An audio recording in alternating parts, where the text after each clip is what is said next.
Hello there, friends. Welcome back to a little Redstone tutorial. I have had many requests to talk about hoppers, comparators, everything that they do. So I thought we'd go ahead and do that today then. Um, these were introduced in Minecraft 1.5. They are pretty neat little things. The biggest use that they have, I told you that there's lots of them. But if you go ahead and hold shift and then click an item with a hopper, we'll go ahead and drop my wool in here. It's going to move over to this guy. And that's just pretty neat, I think. And so we can start to create these long chains now of hoppers where if we need to move an item all the way back down here, we can sure do that. So that is the basic function of what a hopper does. Now there's more to it than just that. Obviously, there's lots of things that we can do here. For example, if we go ahead and add a redstone signal onto that hopper, remember that that torch is going to power the hopper, and we'll go ahead and place some redstone on top of this one here. If we go ahead and add that signal and now drop in our item, it is now going to stop right here. So adding a redstone signal to that hopper is essentially going to lock the hopper. And now if we break that, now our item is going to stop here.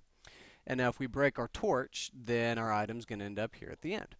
So you do have a measure of control over what you do with the items and where they go.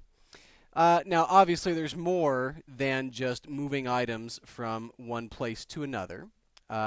We can now deposit items any number of places that we want it to go. We stick it down here, will now end up in the chest.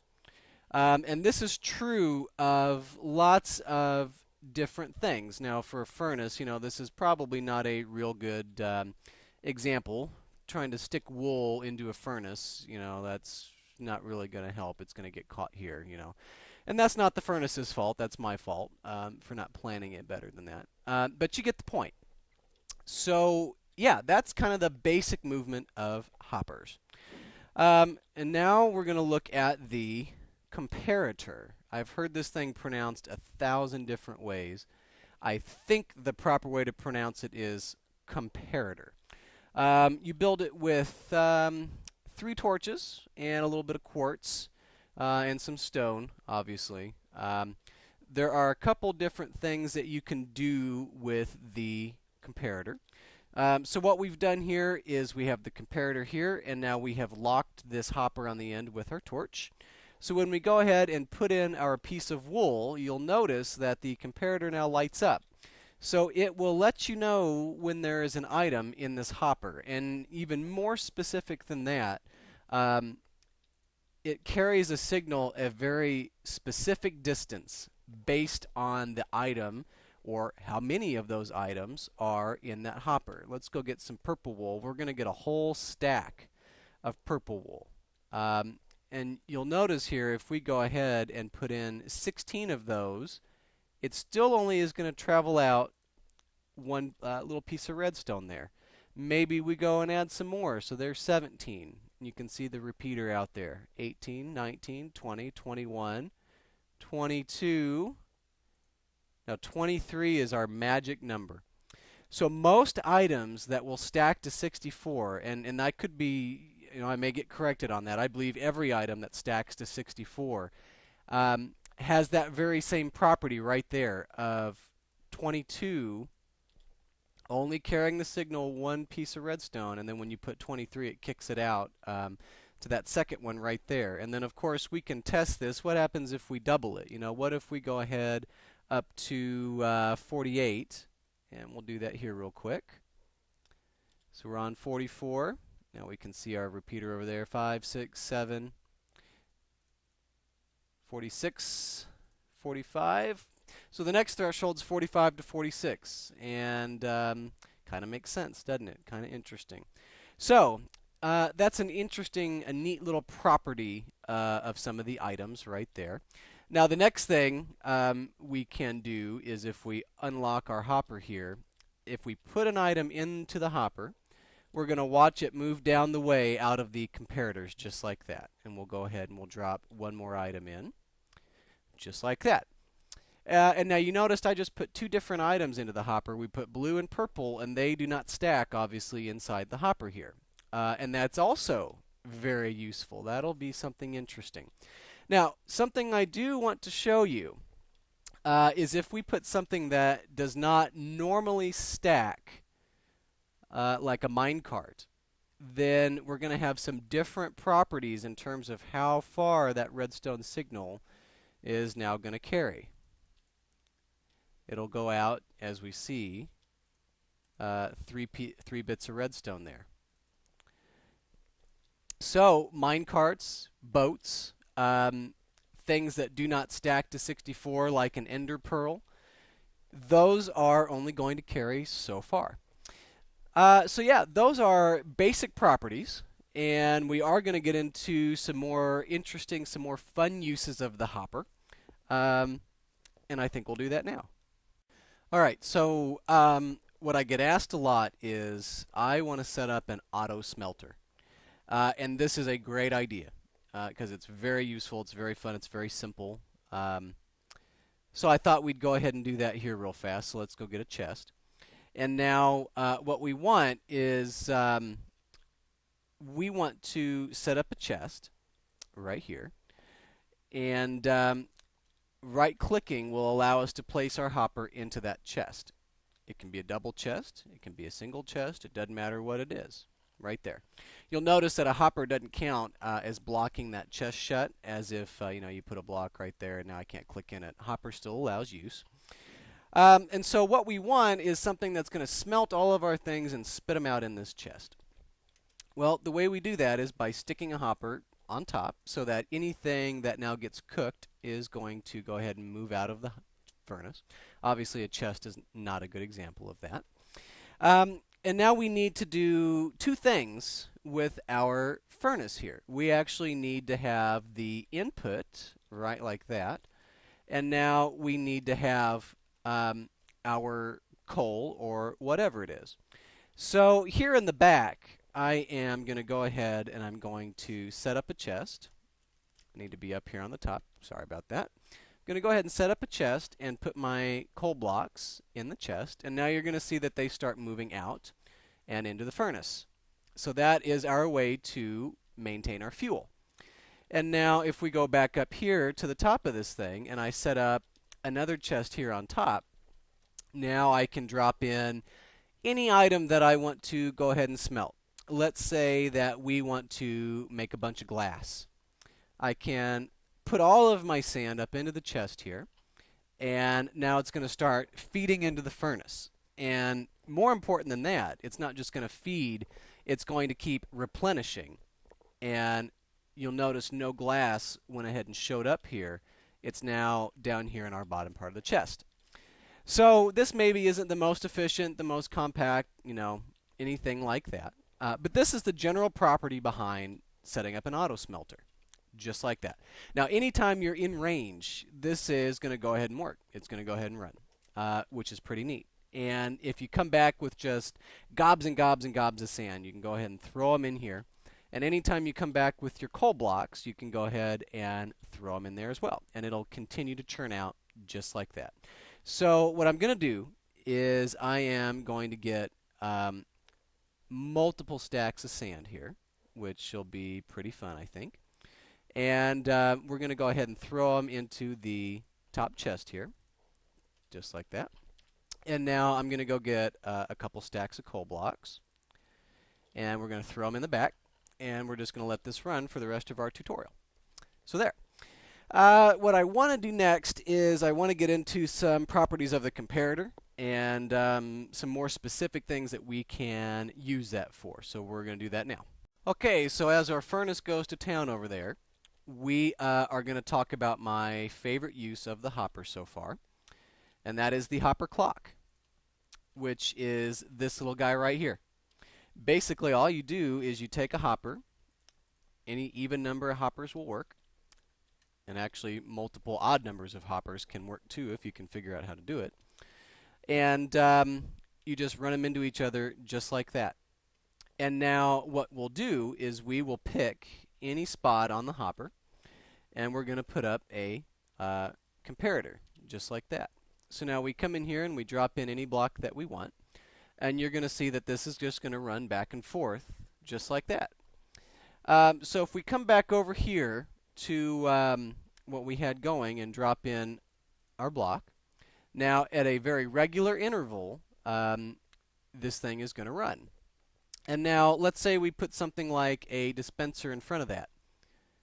Well, it's going to run at a very regular interval. And you saw this happen with our chicken cooker, which was really useful for getting eggs to spit out automatically. It doesn't rely on a daylight sensor. It doesn't rely on other mechanisms. It just goes ahead and run.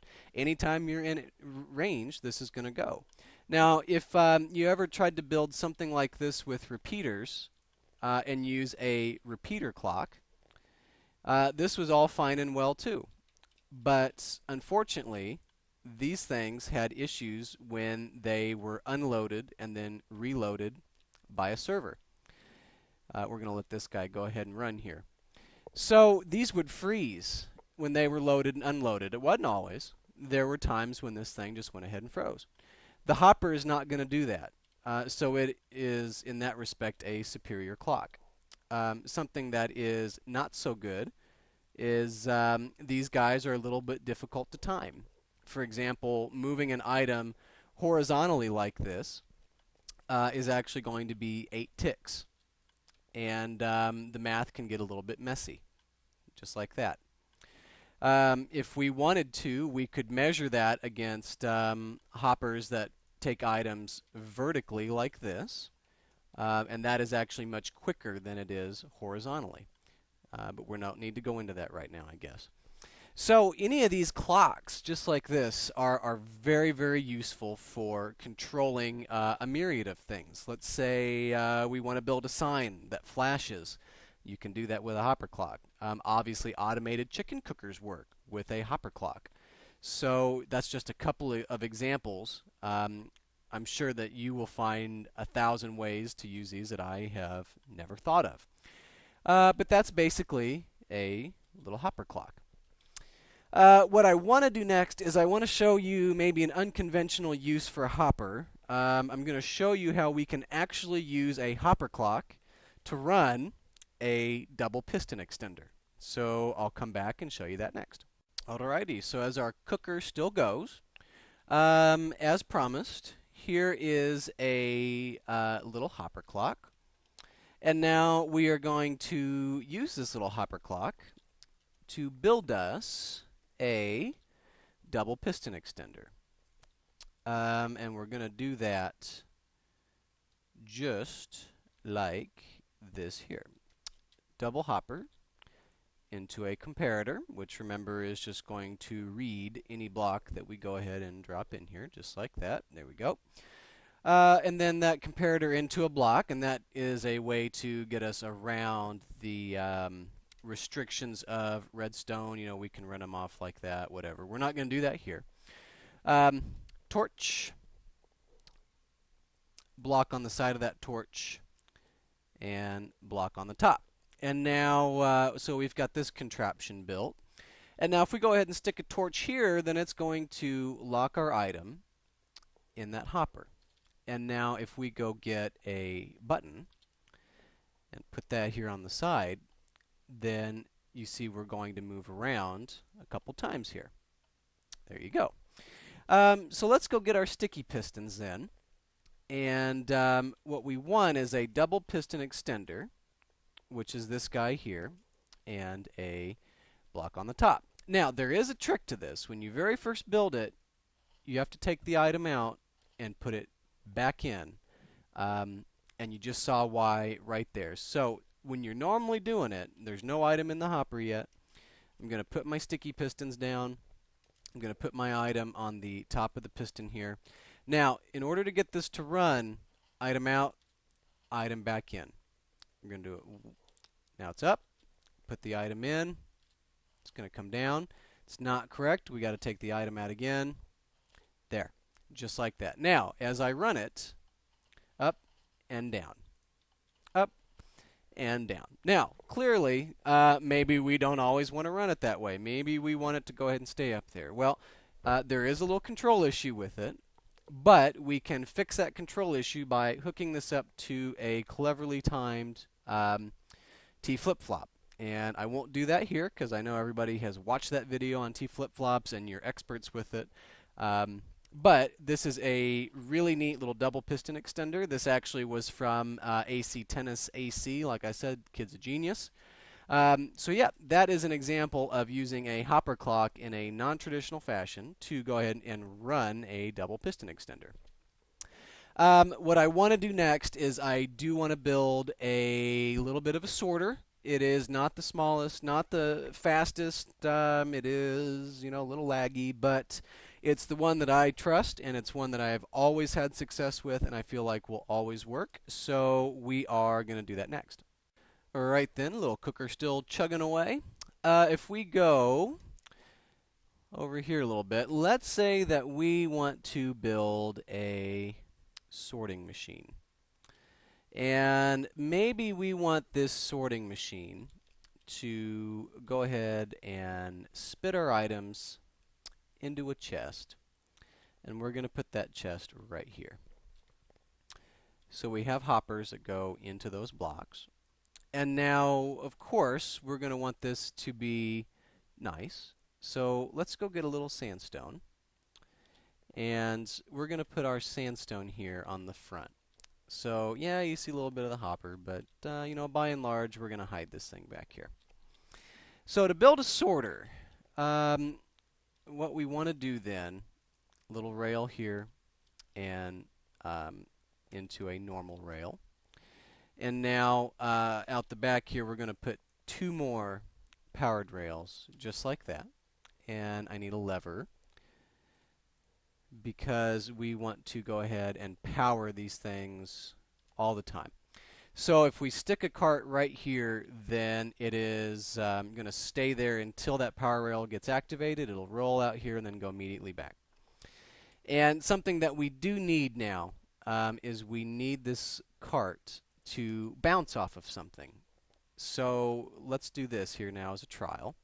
We'll get our cart with chest in it to make it convenient. And now let's go get a button. So we power that rail and the cart goes out and back. So that could be really useful. Let's say there's maybe something over here that we can go pick up from. There certainly could be. So let's get a hopper then. And let's put that hopper on top of that rail. Now if you'll notice, that hopper is going to drop any item that is up in it into what's below. So if we put like that with a single item, it may be a little too quick. Oh, it pulled out of the chest and over here. Well, gosh, that was really convenient. Let's do something else. Let's use a block of redstone and go send our cart. And now it's going to show up there. Well, Romedy, I don't really want to be manual about this. I don't want to push a button. Yeah, I don't blame you. I understand. So let's come back here and let's extend out our blue wool just a little bit. And now let's go get our comparator. We're going to want to have 2 bits of redstone. And then on the end of this, we're going to have a little repeater guy. And I'm going to change colors again. So I'm going to get some pink wool. Pink wool then on the end of that comparator into a torch. And then up here, we're going to run this into another torch that is natively off. This line is now going to run all the way out here, almost to that cart, where I want a sticky piston facing down. And since I just pushed that cart, we're going to run it back. Now, on that piston, what I want is a block of redstone. And for those of you that are now savvy, you will see that when I run a signal into that right there, the rail below it is going to pick up the signal and that cart is going to run. So let's turn that off for right now. We're going to go ahead and run a redstone line out here. So let's say we use that property from a little bit ago and we go ahead and put exactly 22 items into that hopper. And now let's say we spread it out just like that. So any other blue item or whatever it is that I try to put in here is not going to drop. That's interesting. Now if I put one more item in this thing, oh, the cart ran. So what happens is that signal, when we put in one more item, carries out to this second bit of redstone, which turns our repeater on, inverts the torch, this one turns on. All of this redstone lights up, and now that runs our piston here on the end. So I'm going to try to face this way. I may not have a lot of success because of this window. But if I drop that in, we're going to see everything turn. And I'll do that one more time here, I think, like that. There it goes. And now our items are ending up here in the chest.